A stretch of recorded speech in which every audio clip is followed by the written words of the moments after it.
حال تقسیم ایران کامل شده بود.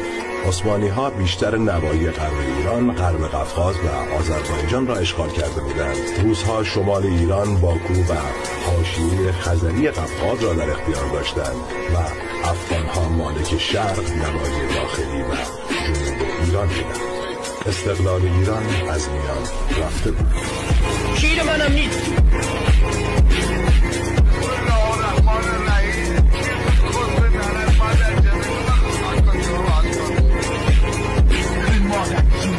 هر جای دنیا باشی بگاه من این رفتان خواهم کرد که تو مادر کسته رو بگاه چرا مادر قبه کسته مادر قبه مادر کسته